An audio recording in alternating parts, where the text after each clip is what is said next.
안녕하세요. 서울대학교 수리과학부 김영훈 교수입니다.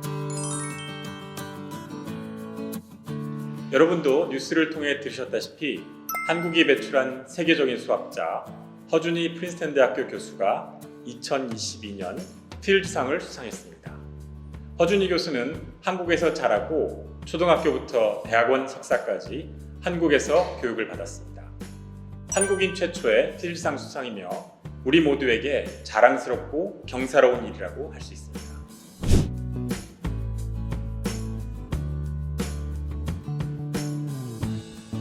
오늘 여러분들께 허준희 교수의 업적을 설명드리기 전에 먼저 간단히 필드상 소개를 드리면요.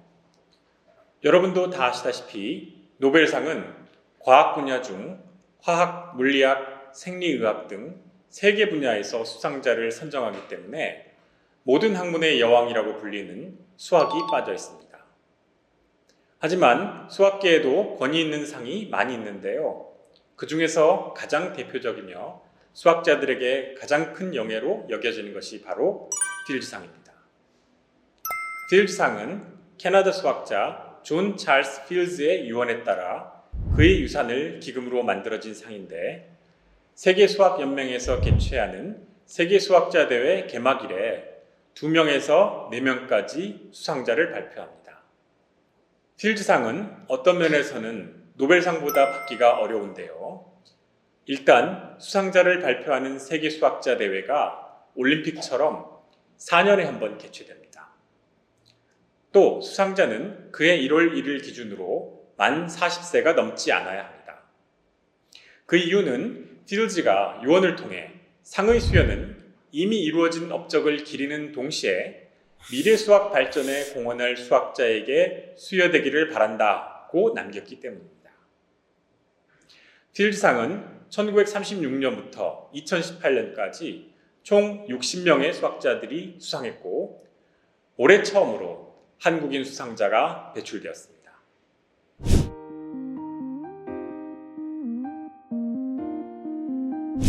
허준희 교수의 연구 분야를 한마디로 말하자면 조합대수기학, 즉 대수기학을 통해서 조합론의 문제를 해결하는 연구입니다. 여기서 조합론은 중고등학교 수학에서 나오는 경우의 수를 통해 익숙한 분야입니다. 예를 들면 10개의 물건을 일렬로 나열하는 경우의 수를 찾아라, 또는 퀘니스베르크의 7개의 다리를 모두 건너는데 어떤 다리도 2번 건너지 않게 할 수 있는가 하는 문제처럼 주어진 조건을 만족하는 것들의 수를 세는 문제에 대한 탐구를 말합니다. 퀘니스베르크의 7개의 다리를 그래프로 바꿔놓으면 다리를 건너는 문제가 한붓 그리기 문제로 바뀌어 홀수점의 수를 세어 해결됩니다. 다음으로 대수기하학은 1차 다항식으로 직선이나 평면을 표현하고 2차 다항식으로 타원이나 쌍곡선을 분석하는 것처럼 대수를 통해 기하를 또는 역으로 기하를 통해 대수를 연구하는 학문입니다. 조합대수기하학은 수학에서도 비교적 새로운 분야이며 대수기하학과 조합론 두 분야에 모두 정통한 수학자만이 시도할 수 있는 매우 어려운 연구입니다. 수학자들은 난제를 추측의 형태로 제시하곤 하는데 허준희 교수는 대수기하학에 대한 강력한 직관을 바탕으로 조합론의 오래된 난제들을 다수 해결하여 조합대수기하학의 아이콘으로 자리 잡았습니다. 여기 이 표가 허준희 교수가 해결한 문제들을 보여주는데요. 대부분의 수학자들이 평생 이런 문제 하나를 해결하기도 힘든데 40세가 되기 전에 이렇게 많은 난제들을 해결한 걸 보면 누구든 허준희 교수가 필드상을 수상하고도 남을 만큼 성취했음을 알 수 있습니다.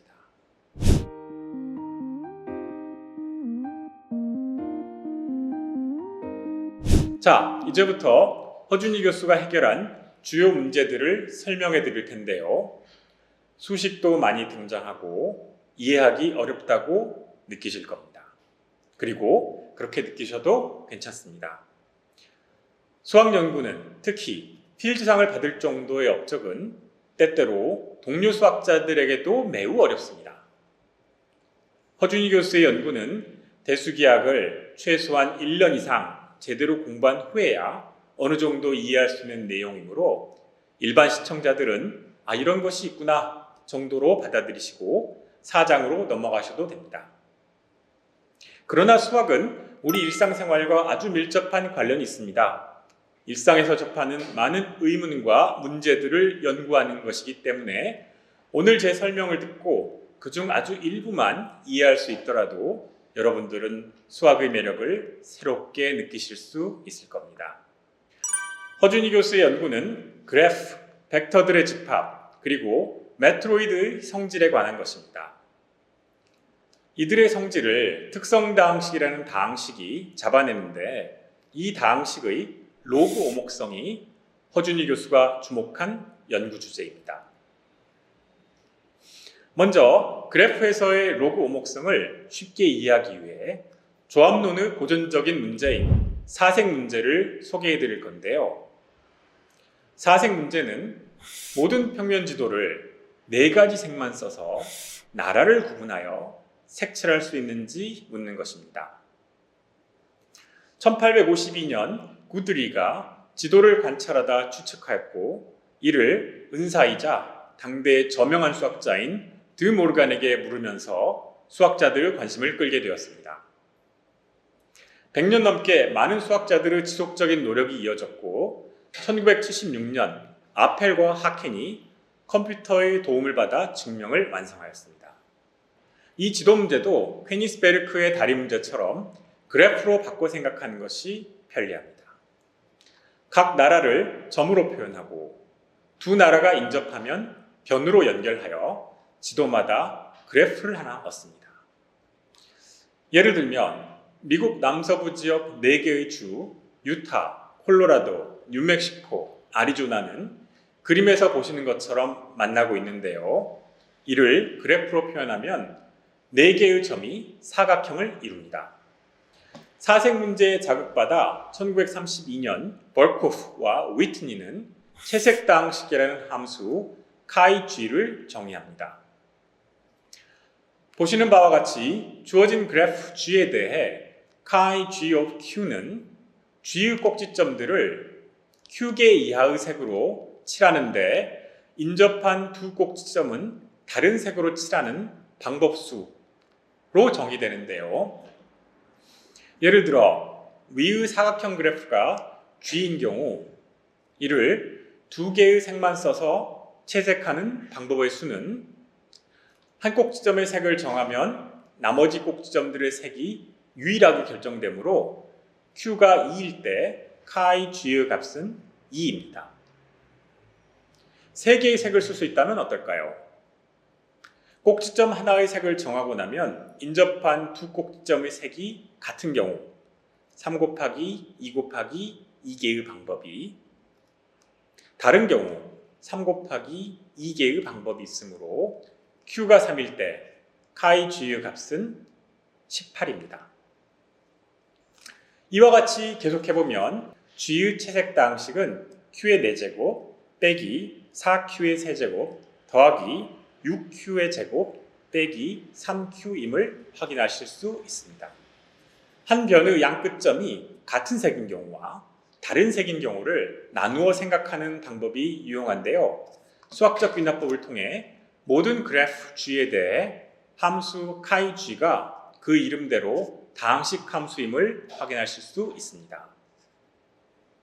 채색다항식을 구체적인 그래프에 대해 많이 계산해보면 흥미로운 패턴을 관찰하게 됩니다. 채색다항식의 계수들의 절대값이 보시는 형태로 증가하다 감소하는 것이지요.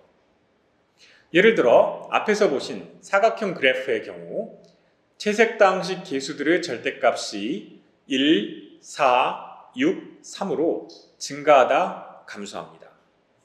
증가, 감소를 반복하거나 감소하다 증가하는 일은 관찰되지 않습니다. 여기서 리드와 호가의 추측이 제기됩니다. 리드의 추측은 이런 패턴이 모든 그래프에 대해 참이라는 것입니다. 즉, 채색다항식의 계수의 절대값은 증가하다 감소할 수는 있지만 감소하다가 증가하거나 증가와 감소를 반복할 수는 없다는 얘기입니다. 그리고 이 추측은 이후 호가의 추측으로 강화되었는데, 이는 계수들의 절대값의 로그를 취하면 아래로 오목이다 라고 주장합니다. 이를 로그 오목성이라고 부릅니다. 놀랍게도 연관성이 없어 보이는 다른 조합론 문제에서도 로그 오목성이 나타납니다. 유한 차원 벡터 공간에 포함된 영벡터가 아닌 유한계의 벡터들의 집합에 대한 이야기인데요. 메이슨 웰시 추측과 강한 메이슨 추측이 이에 관한 것입니다. 그래프와 벡터들의 집합에서 나타나는 로그 오목성은 메트로이드로 확장되었습니다. 메트로이드는 1935년 수학자 위트니가 그래프와 벡터들의 집합의 공통의 특성을 추상화하여 도입한 개념인데요. 로타의 추측은 리드 호가의 추측과 메이슨 웰시의 추측을 일반화하여 임의의 메트로이드 M에 대해 특성다항식의 계수들이 로그 오목인지 묻습니다. 브릴로스키 추측과 더슨 콜번 추측은 각각 그래프와 벡터들의 집합에 대해 특성다항식의 Q 대신 Q-1을 대입해 얻는 새로운 다항식의 계수들이 로그 오목인지 묻습니다. 그렇다면 허준희 교수는 이렇게 많은 문제들을 어떻게 해결했을까요? 허준희 교수는 특성다항식에 대해 혁신적인 접근법을 제시했는데요.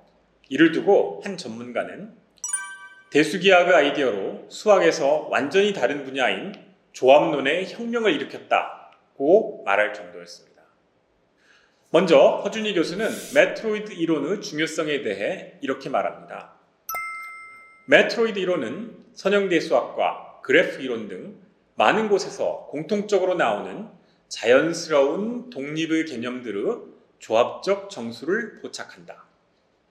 그리고 로그 오목성은 그 응용 때문만이 아니라 포항깔의 상대성, 어려운 랩쉐츠, 호즈-리만 관계를 만족하는 구조의 존재를 암시함으로 중요하다.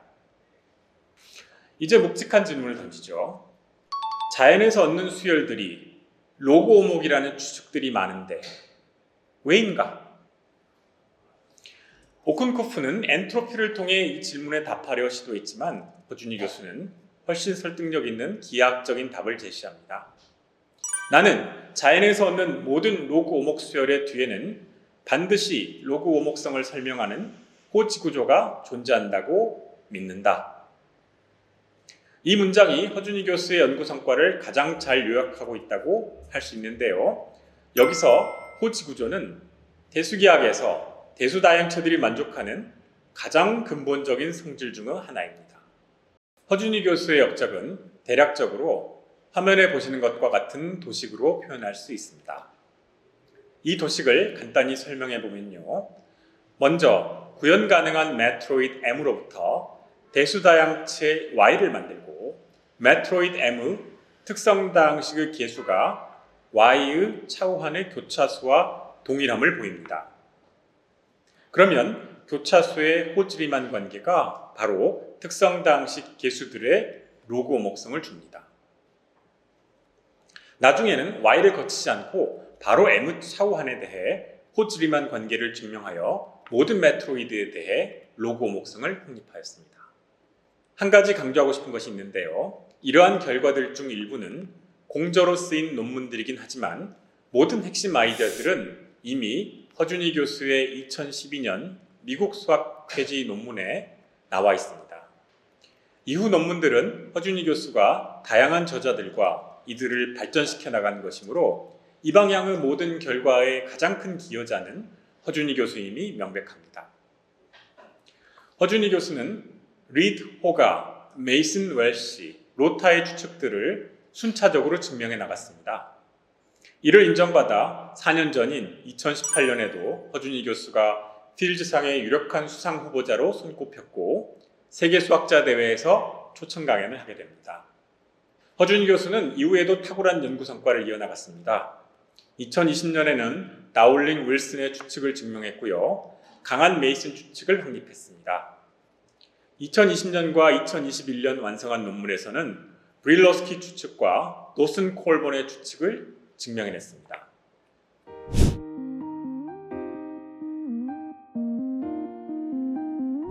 허준희 교수는 겉보기에 서로 무관해 보이는 두 수학 분야를 연결해주는 이론적인 틀을 고안해냄으로써 수학의 영역을 크게 확장했다고 볼 수 있습니다.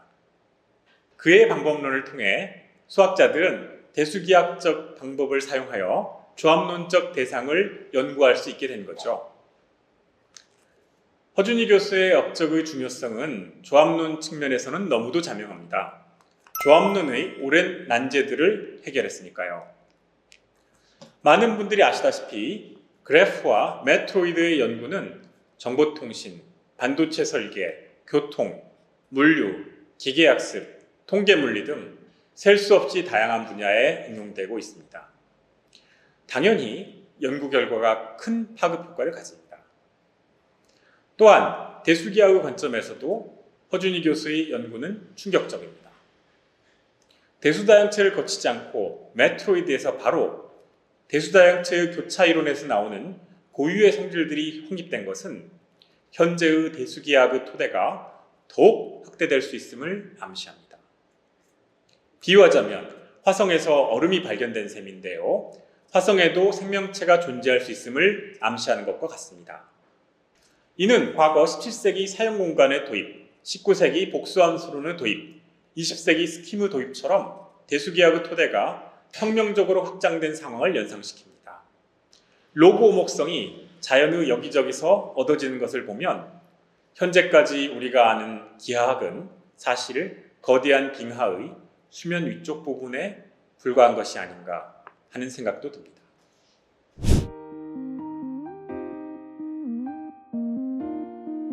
마지막으로 제가 본 허준희 교수에 대해 여러분께 이야기를 드리겠습니다. 이미 많은 인터뷰를 통해 알려져 있듯이 허 교수는 2002년 서울대에 입학했고 시인, 기자 등을 꿈꾸다 학부 3학년 때서야 본인의 재능을 깨닫고 수학에만 집중했습니다. 제가 허준희 교수를 만난 것은 2002년 스탠퍼드 대학에서 가르치다 서울대로 막 자리를 옮겼을 때였습니다. 처음 맡은 강의가 고급수학이라는 과목이었는데요. 여기서 유독 차분하고 강한 집중력이 인상적인 한 학생을 눈여겨보았는데 바로 허준희 교수였죠. 그 인연이 이어져 학부 3학년부터 석사학위까지 5년간 지도교수를 맡게 되었습니다. 허 교수가 석사과정에 입학할 즈음 서울대에서 노벨상급 석학 초청 사업을 시작했는데 당시 이우영 학부장님과 노력하여 1970년 필드상 수상자인 헤이스케 히로나카 교수님을 서울대 수리과학부로 모시게 되었습니다. 당연히 제 학생들에게 히로나카 교수님의 강의에 참여하도록 독려했는데 초기에는 앉을 자리가 없을 정도로 몰렸지만 학기가 끝날 때면 손꼽을 정도의 학생만 남곤 했습니다. 하루는 히로나카 교수님과 환담을 나누면서 눈에 띄는 학생이 있더냐고 물었더니 한 명 있다고, 정말 뛰어나다고 칭찬하셨는데 본문이 다 비슷한지라 그 학생이 바로 허준희 교수였어요. 저는 기하학적인 성향이 강했고 허준희 교수는 조합론적 성향이 강했기 때문에 허준희 교수는 석사학위를 받고 미국으로 유학을 떠나는 것이 최선이었습니다. 미국으로 가서도 석사 과정에서 시작한 연구들을 이어나가고 확장하여 좋은 결과들을 얻었고 2014년 미시건 대학교에서 박사학위를 받기 전부터 이미 수학계의 스타로 주목받았습니다. 이후 프린스턴 고등연구소, 스탠퍼드 대학을 거쳐 현재 프린스턴 대학교 수학과 교수로 있습니다.